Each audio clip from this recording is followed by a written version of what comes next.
नमस्कार दोस्तों, स्वागत है आपका आज के मुख्य समाचार में, जिसमें सबसे पहली और बड़ी खबर में आपको बताएंगे कि बिहार में एक बार फिर पोस्टर वार। जेडीयू ने बीजेपी और आरएसएस पर साधा निशाना, कहा दीमक भगाओ और नीतीश को पीएम बनाओ। दोस्तों, क्या पोस्टर छपा है आपको दिखाएंगे। दूसरी बड़ी खबर में जिक्र होगा कि हिमाचल प्रदेश में भाजपा के भीतर जबरदस्त बगावत। नामांकन के चंद घंटे पहले बीजेपी ने कुल्लू में बदल दिया प्रत्याशी, तो महेश्वर सिंह ने की बगावत। तीसरी बड़ी खबर में जिक्र होगा कि छत्तीसगढ़ में मिशन 2023 की तैयारी में जुटी कांग्रेस, 12 सीटें फिर जीतना है उसकी बड़ी चुनौती। चौथी बड़ी खबर में आपको बताएंगे कि असदुद्दीन ओवैसी का पीएम मोदी पर तीखा हमला, बोले पीएम का सबका साथ, सबका विकास और सबका विश्वास खाली बयानबाजी है, भाजपा मुस्लिम पहचान को खत्म करना चाहती है।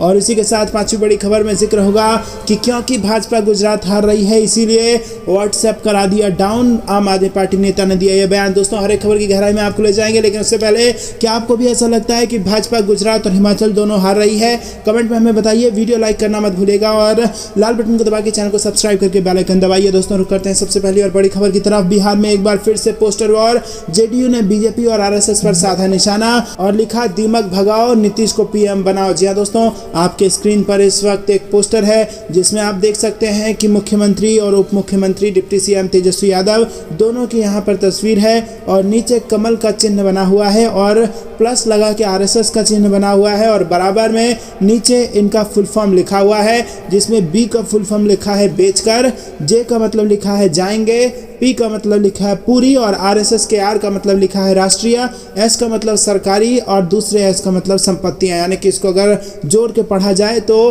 बेचकर जाएंगे पूरी राष्ट्रीय सरकारी संपत्तियां। यह है बीजेपी और आरएसएस का फुल फॉर्म। यही पोस्टर छपा है। सभी देशवासियों को दिवाली, गोवर्धन पूजा एवं छठ पूजा की हार्दिक बधाइयां भी इसी में लिखा हुआ है। जी हाँ दोस्तों, और इसी के साथ नीचे लिखा है जनता बेहाल, दीमक खुशहाल, दीमक भगाओ और नीतीश को पीएम बनाओ। तो दोस्तों, आपको ये पोस्टर कैसा लगा कमेंट में जरूर बताइए और अच्छा लगा हो और वीडियो लाइक ना किया हो तो लाइक कर दीजिए। दरअसल दोस्तों, बिहार में त्योहारों के बीच फिर से पोस्टर वॉर यहाँ पर शुरू हो गया है और इसमें सीएम नीतीश कुमार और डिप्टी सीएम तेजस्वी यादव दोनों की ही तस्वीरें हैं। रुक करते हैं अगली बड़ी खबर की तरफ। हिमाचल से बड़ी खबर। नामांकन के चंद घंटे पहले बीजेपी ने कुल्लू में बदल दिया प्रत्याशी, महेश्वरी सिंह का काट दिया टिकट। जी हाँ दोस्तों, हिमाचल प्रदेश इलेक्शन 2022 के चुनाव में नामांकन का कल अंतिम दिन था और ऐसे में दोनों बड़ी पार्टियों में सुबह से ही काफी हलचल देखने को मिल रही थी। भाजपा ने नामांकन से चंद घंटे पहले कुल्लू से महेश्वर सिंह का टिकट काट दिया और उनकी जगह नरोत्तम ठाकुर को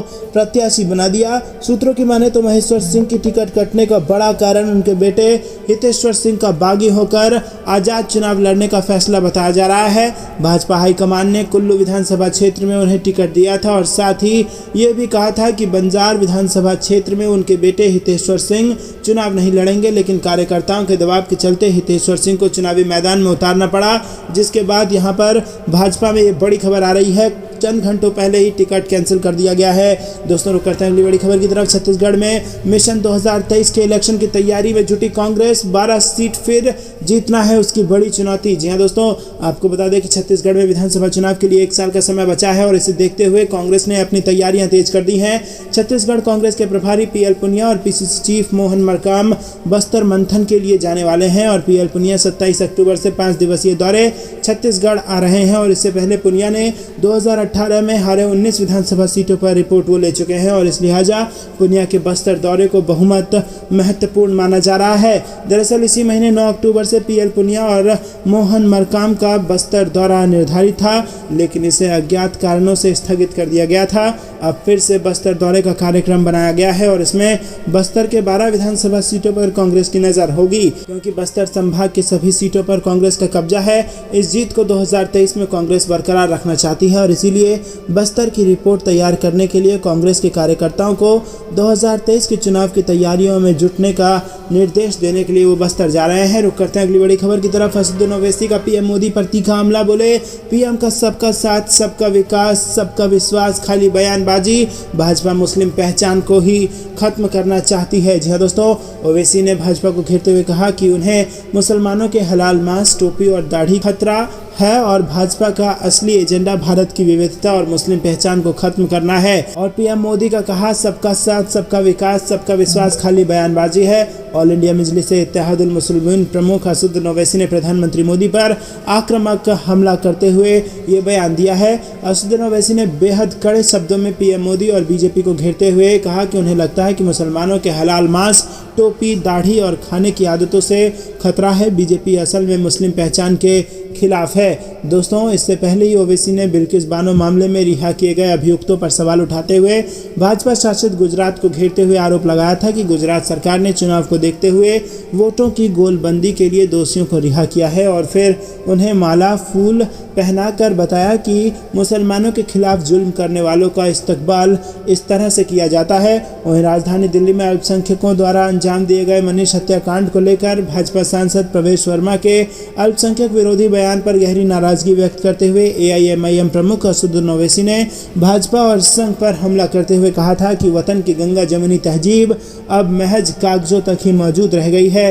वहीं दोस्तों, आपको बता दें कि उस वक्त भी ओवैसी ने सीधे सीधे केंद्र सरकार पर हमला करते हुए कहा था कि जब देश की राजधानी दिल्ली में खुलेआम मुसलमानों को धमकाया जा रहा है तो देश के अन्य हिस्सों में मुसलमानों की खराब स्थिति को अपने आप समझा जा सकता है। भाजपा और संघ की मुसलमानों से पुरानी जंग है, जो अक्सर प्रवेश वर्मा जैसे लोगों के बयान में दिखाई देता रहता है। प्रवेश वर्मा के बयान पर गहरी आपत्ति दर्ज कराते हुए ओवैसी ने कहा कि भाजपा का सबसे विवादित चेहरा है प्रवेश वर्मा। मुसलमानों को खुलेआम धमकी देना उसके लिए कोई बड़ी बात नहीं है, इसीलिए न भाजपा उसके खिलाफ एक्शन ले रही है और न ही दिल्ली पुलिस में इतनी हिम्मत है। दोस्तों, रुक करते हैं अगली बड़ी खबर की तरफ। बीजेपी गुजरात में हार रही है, इसीलिए व्हाट्सएप डाउन। जी हाँ दोस्तों, आम आदमी पार्टी नेता ने दिया है ये बड़ा बयान। मैसेजिंग ऐप व्हाट्सएप ने मंगलवार दोपहर अचानक काम करना बंद कर दिया। सर्वर डाउन होने की वजह से भारत समेत दुनिया के कई देशों में व्हाट्सएप ने काम करना बंद कर दिया और ट्विटर पर इसको लेकर मीम्स की बाढ़ आ गई। ऐसे में नेता कहां इससे पीछे रहने वाले थे। व्हाट्सएप बैन पर राजनीति भी शुरू हो गई और आम आदमी पार्टी के नेता ने तो इसके लिए भारतीय जनता पार्टी को ही जिम्मेदार बता डाला। दिल्ली में आम आदमी पार्टी के विधायक ने व्हाट्सएप डाउन होने को गुजरात चुनाव से भी जोड़ दिया। आम आदमी पार्टी विधायक नरेश बाल्यान ने ट्विटर पर एक के बाद एक पोस्ट के जरिए भाजपा पर तंज कसा और उन्होंने ट्वीट किया कि व्हाट्सएप डाउन है क्योंकि बीजेपी गुजरात में हार रही है। अगले ट्वीट में उन्होंने लिखा कि व्हाट्सएप डाउन है क्योंकि बीजेपी झूठी पार्टी है। एक अन्य ट्वीट में उन्होंने लिखा कि व्हाट्सएप इसीलिए डाउन है क्योंकि विजय रूपाणी अपनी सीट हार रहे हैं। दोस्तों, सोशल मीडिया प्लेटफॉर्म के नाकाम करने से करोड़ों यूजर्स की मुश्किलों का सामना करना पड़ा और इसके बाद कंपनी ने कहा कि वो सेवाओं को बहाल करने के लिए काम कर रही है।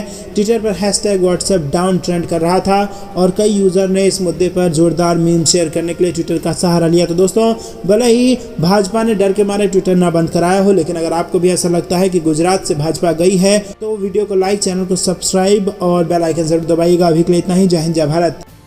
एक चीज़ और मैं कहना चाहता हूं कि अभी बिजली की पहले सबको सब्सिडी मिलती थी, फिर कई लोगों ने कहा जी कई लोग हैं जो पैसे देना चाहते हैं, ज़बरदस्ती सब्सिडी क्यों देते हो। बात तो ठीक है, ज़बरदस्ती क्यों दें, जो कहे मेरे को चाहिए उसी को मिलनी चाहिए। तो अब हमने ये शुरू किया है